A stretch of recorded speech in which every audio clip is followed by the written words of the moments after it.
est en 1974, en Allemagne de l'Ouest, pour la Coupe du Monde. Forcément, on pense aux géants Cruyff, Beckenbauer. Mais au milieu de toutes ces légendes, il y a une autre histoire, bien plus discrète. Celle d'un tout petit poussé qui a, le temps d'un match, captivé la planète entière. C'est cette histoire qu'on va découvrir ensemble. Voilà ce que disait l'un des joueurs haïtiens. Tout est dit dans cette phrase, non? Ça capture parfaitement leur état d'esprit. On ne parle pas juste de footballeurs qui vont jouer un tournoi, on parle de gens qui vivent un rêve éveillé, le moment de leur vie. Alors, pour bien se rendre compte de l'exploit, il faut remettre les choses dans leur contexte. La qualification d'Haïti, c'était déjà un truc de fou. C'était seulement la deuxième nation des Caraïbes de toute l'histoire à réussir à se qualifier pour une Coupe du Monde. Monumentale. Mais alors, c'était qui, cette équipe? Eh bien, c'était une bande de joueurs amateurs. Eux-mêmes se décrivaient comme des vrais potes. Il y avait un lien hyper fort entre eux. Et ils venaient d'un pays que, franchement, à l'époque, la plupart des gens auraient eu du mal à situer sur une carte. Et ce qui va ajouter à la magie, c'est l'accueil qu'ils reçoivent sur place. Le public de Munich est littéralement tombé amoureux de cette équipe. Imaginez un peu la scène. 70 000 personnes dans le stade, et à chaque fois qu'un Haïtien touche le ballon, c'est l'ovation. L'ambiance était juste électrique. Le conte de fées était en marche. Et pour leur premier match, quel choc! Ils tombent sur l'un des favoris de la compétition, la grande, la puissante Italie. Là, on n'est pas dans le cliché, on est en plein dans le scénario de David contre Goliath. Il faut dire que l'Italie de 74, c'était avant tout une forteresse, une défense de fer, un vrai mur. Et derrière ce mur, dans les buts, il y avait une légende vivante. Dino Zoff, tout simplement considéré comme le meilleur gardien du monde. Et attention, tenez-vous bien, Dino Zoff, ça faisait 12 matchs d'affilée qu'il n'avait pas encaissé le moindre but. 12 matchs. La mission pour les attaquants haïtiens ne semblait pas compliquée, elle semblait juste impossible.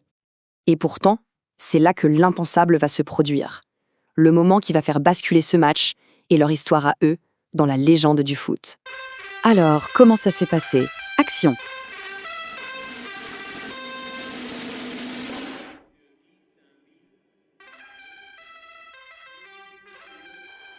Sanon, avec sa vitesse folle, dépose le défenseur italien. Il se retrouve seul face à Zoff. Il le dribble et il le marque. Stupeur dans le stade. L'invincible Zoff venait de tomber. La plus belle joie de nos vies. C'est ce que les joueurs ont dit. On comprend que ça va bien au-delà du foot, là. Ce n'est pas juste un but, c'est la consécration, la réalisation d'un rêve que tout le monde pensait impossible. Bon, pour la petite histoire, oui, l'Italie s'est réveillée et a fini par gagner le match 3-1. Mais honnêtement, tout le monde se fichait. L'histoire du jour, celle que le monde entier a retenue, ce n'est pas la victoire de l'Italie, c'est le but d'Haïti. C'est l'exploit de ces amateurs contre la grande squadra azzurra. Après un tel sommet d'émotions, on pourrait croire que l'histoire est parfaite. Sauf que les contes de fées ont aussi leur chapitre sombre. Et le match suivant, contre la Pologne, va être un retour à la réalité extrêmement brutal. Le contraste est saisissant. Contre l'Italie, c'était la fête, la gloire. Contre la Pologne, comme l'a dit un joueur, c'était aussi différent que le jour et la nuit. Il a même utilisé ce mot. Nous avons été littéralement détruits. Ça en dit long. 7-0. Le score est sans appel. C'est une claque monumentale. Une défaite vraiment humiliante pour cette équipe qui avait gagné le cœur de tout le monde. À ce moment-là, on se dit que le rêve est brisé. Fini. Mais est-ce que l'histoire s'arrête vraiment sur cette note amère? Pas tout à fait. Parce que le véritable héritage de cette équipe se mesure ailleurs que sur le tableau d'affichage. Et on va voir qu'une défaite peut parfois cacher une autre forme de victoire. Pour leur dernier match, ils affrontent un autre monstre, l'Argentine. Ils perdent 4-1. Mais, et c'est un mais qui compte, ils marquent encore un but magnifique. Et qui d'autre pour le marquer que leur héros, Emmanuel Sanon. Ils sont sortis de la compétition la tête haute, avec les honneurs. Et regardez ça. C'est assez fou. Dans les stats, dans le classement final, il y a cette petite victoire cachée. Haïti finit 14e sur 16, devant la Bulgarie et le Zaïre. Pourquoi? Simplement parce qu'avec leurs 2 buts, ils ont marqué plus que ces 2 équipes.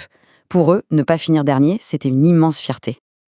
En fait, leur véritable héritage, il est là, chez eux, en Haïti. Les joueurs de 74 sont devenus des légendes, des hommes d'histoire. Ils ont mis leur pays sur la carte du foot mondial. Et aujourd'hui encore, ils continuent d'inspirer des générations de jeunes qui rêvent de refaire l'exploit. Et pour montrer que cet esprit ne les a jamais quittés, il y a cette petite anecdote géniale. Des décennies plus tard, 2 joueurs plaisantaient sur le fait de se rendre à la prochaine Coupe du Monde en bateau. Ça montre bien leur humour, leur amitié intacte et cet espoir fou de revoir un jour Haïti au sommet. 52, ce n'est pas juste un chiffre. 52 ans, c'est énorme. C'est une vie entière pour certains. On parle de plus d'une génération qui a attendu ce moment précis, qui a rêvé de revoir son équipe nationale briller sur la scène mondiale. Et donc cette qualif pour 2026, ce n'est pas juste une victoire de plus, non. C'est le grand retour d'Haïti parmi l'élite du foot mondial. C'est une immense source de joie, de fierté pour tout le pays. Mais, il y a un mais. Cette belle histoire a un revers, une face beaucoup plus sombre. Parce que voilà, derrière cette euphorie, il y a une réalité bien plus dure. Et pour vraiment mesurer la portée de cet exploit, il faut absolument qu'on regarde ce qui se passe sur place, en Haïti même. Et c'est là qu'on touche à toute la complexité, toute la dualité de cette histoire. D'un côté, on a la lumière, l'éclat de la victoire sur la scène mondiale. Et de l'autre, l'ombre, le chaos d'une capitale, Port-au-Prince, qui est littéralement assiégée par la violence des gangs. Alors, comment on en est arrivé là ? Eh bien, la crise a vraiment basculé en 2021. C'est à ce moment-là que des gangs armés ont commencé à prendre le contrôle de quartiers entiers de la capitale. Et depuis, la situation n'a fait qu'empirer, et ça a eu des conséquences directes et même brutales pour l'équipe nationale. Et sans doute la conséquence la plus symbolique, la plus douloureuse, c'est celle-ci. L'équipe a perdu sa maison.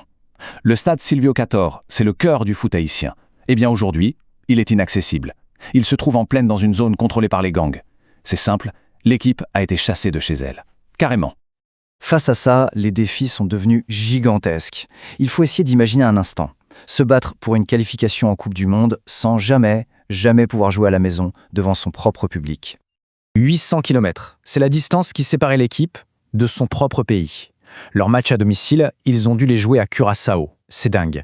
On parle d'une délocalisation forcée, un véritable exil sportif, loin, très loin de la ferveur des supporters.